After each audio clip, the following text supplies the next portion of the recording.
Hai anak-anak, sekarang kita belajar PPKN hari ini ya. Nah, kita masuk bab 2, yaitu materi bab 2 kita hari ini sistem dan dinamika demokrasi Pancasila. Nah, sistem dan dinamika demokrasi Pancasila kita akan bahas satu persatu. Pertama, hakikat demokrasi. Kedua, dinamika penerapan demokrasi Pancasila. Ketiga, membangun kehidupan yang demokratis di Indonesia.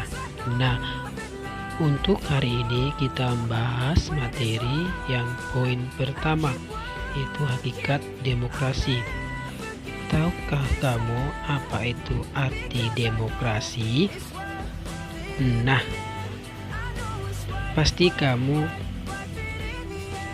sulit untuk mengucapkan. Nah, kita sekarang masuk pada poin pertama, hakikat demokrasi. Yang pertama, makna demokrasi.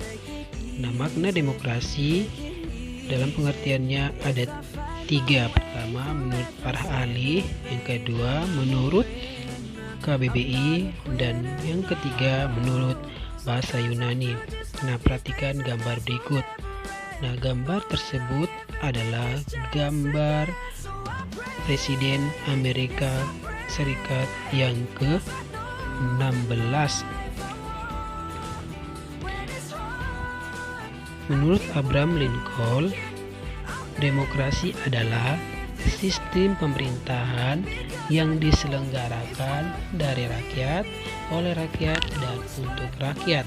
Sedangkan menurut Charles Costello, demokrasi adalah sistem sosial dan politik pemerintahan diri dengan kekuasaan pemerintah yang dibatasi hukum dan kebiasaan untuk melindungi hak-hak perorangan warga negara. Nah, menurut KBBI, demokrasi adalah merupakan istilah politik yang berarti pemerintahan rakyat. Sedangkan menurut bahasa Yunani, demokrasi itu artinya demos dan kratos atau kratein. Demos artinya rakyat, kratos pemerintahan, kratein kekuasaan. Jadi dapat diartikan demokrasi sebagai pemerintahan rakyat atau kekuasaan rakyat.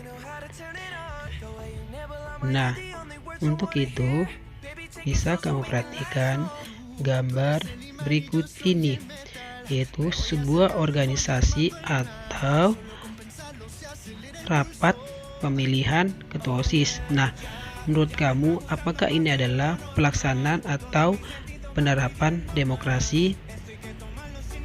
Ya, betul. Ini adalah merupakan pelaksanaan atau penerapan demokrasi. Nah, kita perhatikan gambar kedua. Seseorang yang menyumbangkan suaranya dalam pemilu. Nah, ini merupakan juga pelaksanaan atau penerapan demokrasi dalam pemilu. Nah, diartikan demokrasi adalah pelembagaan dari kebebasan. Maksudnya, kebebasan yang dimiliki rakyat diatur dan diarahkan oleh sebuah lembaga kekuasaan yang sumber kekuasaannya berasal dari rakyat dan dijalankan sendiri oleh rakyat, sehingga kebebasan yang mereka miliki dapat dilaksanakan secara bertanggung jawab dan tidak melanggar kebebasan yang dimiliki orang lain. Yang kedua, klasifikasi demokrasi. Nah, pada poin pertama kita akan bahas berdasarkan cara penyaluran kehendak rakyat, yang dimana demokrasi dibagi menjadi 2. Pertama, demokrasi langsung, yang artinya suatu sistem demokrasi yang melibatkan seluruh rakyat secara langsung dalam membicarakan atau menentukan suatu urusan negara. Sedangkan demokrasi tidak langsung, suatu sistem demokrasi dalam menyalurkan aspirasi rakyat melalui wakil-wakilnya yang ada dalam DPR. Nah, sekarang kita masuk berdasarkan ideologi. Nah, demokrasi dibagi menjadi dua, demokrasi konstitusional dan demokrasi rakyat atau demokrasi proletar.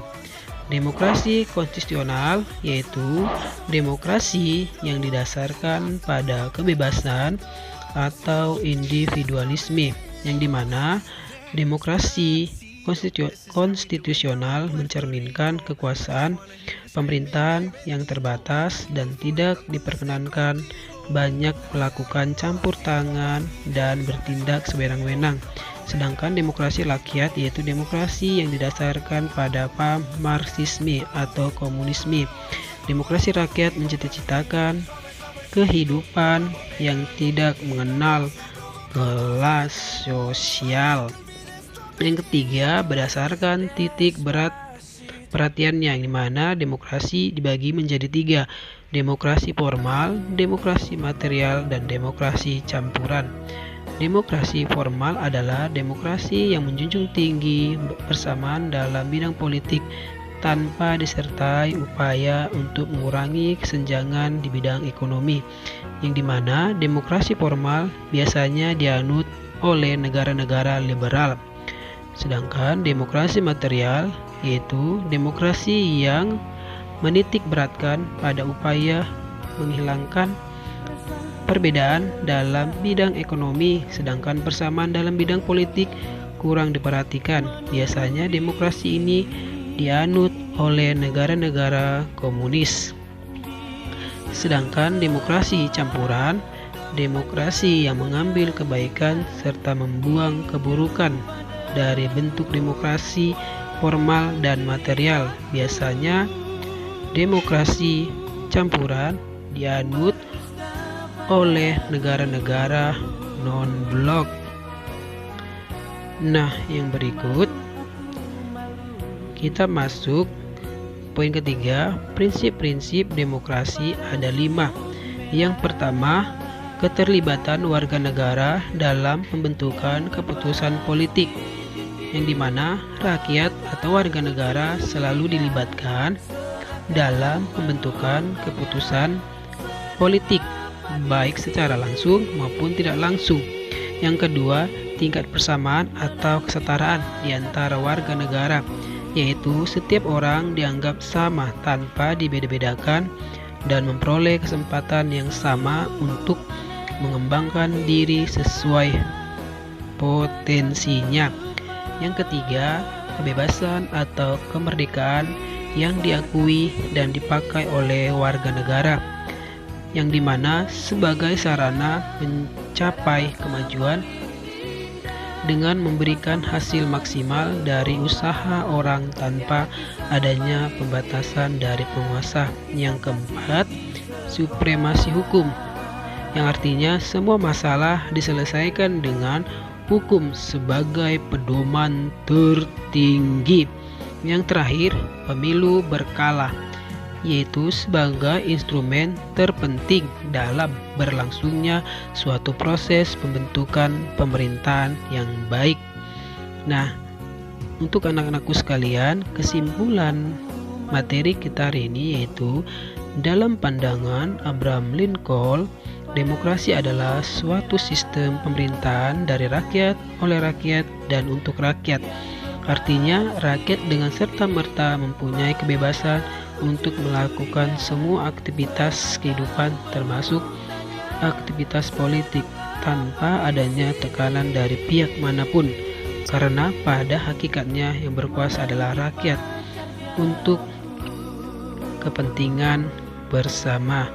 Nah, untuk anak-anakku sekalian, tugasmu di rumah adalah berdasarkan ciri dan prinsip demokrasi, apakah negara Indonesia sudah berpaham demokrasi? Oke, sampai di sini pertemuan kita. Minggu depan kita lanjut. Sampai bertemu kembali.